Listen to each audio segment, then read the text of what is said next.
the salesperson throws you the keys to a new 2023 Mazda CX-50 and you sit in the driver's seat. Whoa. It's probably been years since you were behind the wheel of a new car, and here you are, butterflies in your stomach and a little overwhelmed. As your hands grasp the leather-wrapped steering wheel, one thought bubbles to the surface. What am I supposed to look for? The experience can be overwhelming, but we're here to help.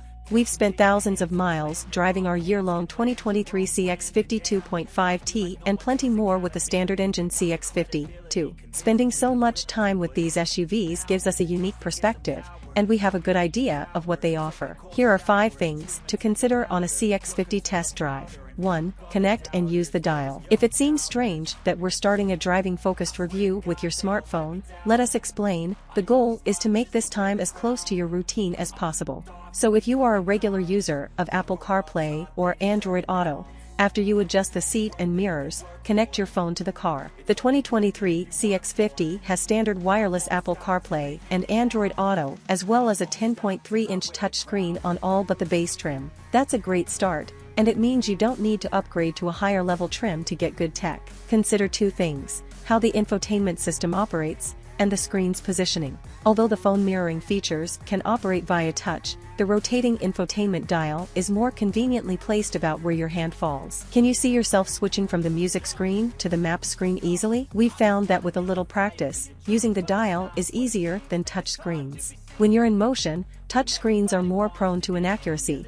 One ill-timed bump sends your finger to a different on-screen button than the one you wanted. That's never an issue with the dial, though some Motor Trend editors still prefer touch screens. One feature we've come to love is something we discovered over time. Pressing the home button below the dial gets you either to a calming view of a clock or, if you're in Apple CarPlay, sends you to our preferred layout, which splits the screen between Spotify and a navigation map. Easy, and you can access it without looking away from the road. Finally, notice how the 10.3-inch screen is positioned at the top of the dash and is tilted slightly toward the driver. Though not everyone is a fan of the screen's short height, its great positioning again means less time glancing down from the road to a screen. 2. Pay attention to steering weight. Heavy steering doesn't inherently make an SUV sporty, but the CX-50 steering has both qualities. We enjoy driving the CX-50, but do wish it required less effort to turn, even from one residential street to another. Having said that, CX-5 owners may find the CX-50 a slight relief in steering effort.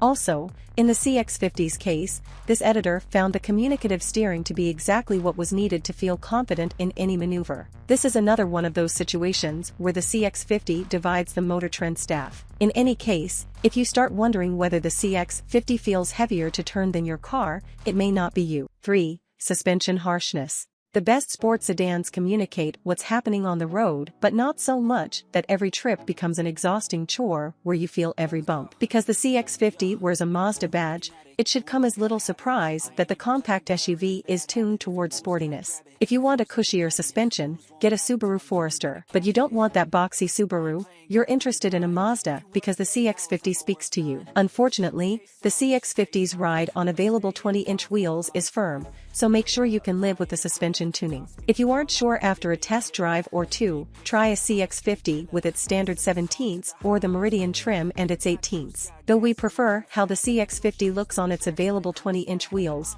other trims' less aggressive rubber may result in a more cushy ride. 4. Acceleration. Do you ever press the accelerator pedal down more than halfway? If so, this one's important. Our test had the CX-50 Turbo hitting 60 miles per hour in 7.0 seconds. Not bad, but also not great. We wish the SUV were quicker even if it does sound sweet at wide-open throttle. The base engine CX-50 does the 0 to 60 sprint in 8.5 seconds, which is okay for its segment. We've noticed that the 6-speed automatic prevents the CX-50 Turbo from feeling quicker on the street. On those occasions that we call upon all 227 horses, or 256 with 93-octane fuel, the transmission does what can only be described as taking a deep breath in the middle of its hustle up and on-ramp. With the CX-50 in any 2.5S trim, the base engine, you'll simply have to plan your passes. That's no different than most of the standard engine competition, however. Both engines earn a satisfactory grade here, just don't assume either is a good fit without driving them first. 5. Seating position. One key side effect of being longer, lower, and wider than the similarly priced CX-5 is that the CX-50 feels different from behind the wheel. We love the view over the long and mostly flat hood, but if we were buying one,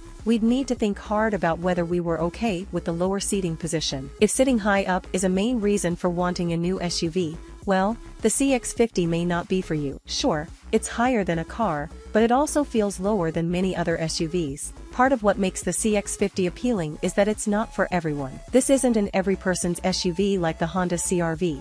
Instead, it caters to a specific type of buyer, one who values driving, good exterior design, and wants to project a slightly outdoorsy image. Hopefully, after some time behind the wheel, it'll be clear whether the CX-50 makes sense for you.